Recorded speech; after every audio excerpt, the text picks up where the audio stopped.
যা চল।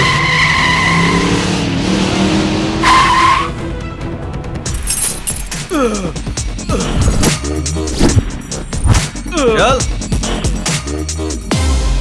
ক্ষয়ক্ষতির পরিমাণ কত? ব্লাড ব্যাংকের রক্ত, ট্রিটমেন্ট, অপারেশন আর ওষুধ সব মিলিয়ে অনেক টাকা। মানি ইজ নো প্রবলেম, বান্দার সাথেই আছে। তুই শুধু অ্যামাউন্ট বল। 1,040 তো লাগবেই। ভাই এত টাকা তো আমার কাছে নাই।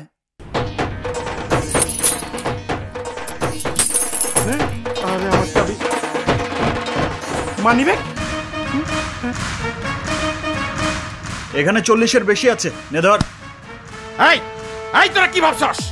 এলাকার বাম দলের নেতা আমার মামা আমার একটা ফোনে তোদেরকে জেলে ঢুকিয়ে দেবে। মিনিমাম 8 আনা আছে। দাঁড়া, একটা ফোন কল করবো, একটা ফোন কলে দেখবি তোরা কেমনে ঠান্ডা হস। তোরা ভুল লোকের লগে টক্কর লাগাইছস। আয়, ভুল লোককে তোকে দেখিয়ে দিচ্ছি। আয় আয়, দেখ দেখ এই বিছানায় শুয়ে থাকা আহত লোকদের। তোর বাবার সমস্ত টাকা কি এদের ভালো করে দিতে পারবে? পারবে এদের ব্যথা লাঘব করে দিতে? টাকার গরম আর ক্ষমতার গরম দিয়ে পৃথিবীর সব সমস্যার সমাধান হয় না।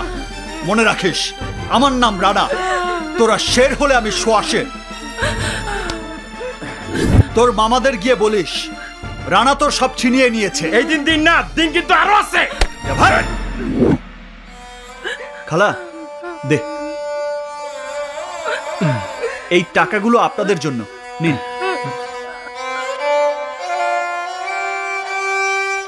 আল্লাহ তোমার ভালো করুক। চল। দাঁড়া,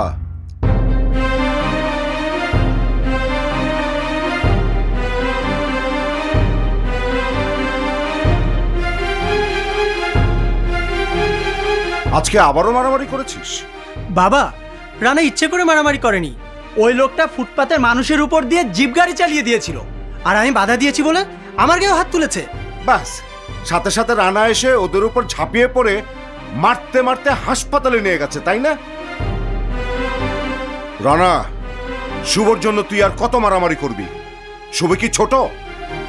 ও কি নিজের যুদ্ধ নিজে লড়তে জানে না? উত্তরটা তুমি জানো, তাও কেন জিজ্ঞেস করছো?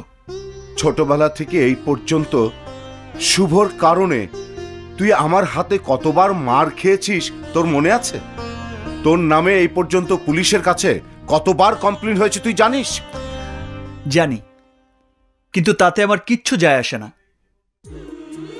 আমার এই জীবন তোমার কাছে ঋণী বাবা। ডাস্টবিন থেকে তুমি যদি কুড়িয়ে না আনতে, তাহলে এই রানা এতদিনে হয়তো কুকুর বেড়ালের খাবার হতো। আর সেই আমি আমার সামনে তোমার ছেলের ক্ষতি কি করে হতে দেই? আমি জানি দিবি না, কিন্তু বন্ধুর জন্য নিজের জীবনটা এভাবে নষ্ট করে দিবি? নষ্ট হবে কেন বাবা, বরং বলতে পারো সঠিক কাজে লাগবে। হ্যাঁ, ও শুভ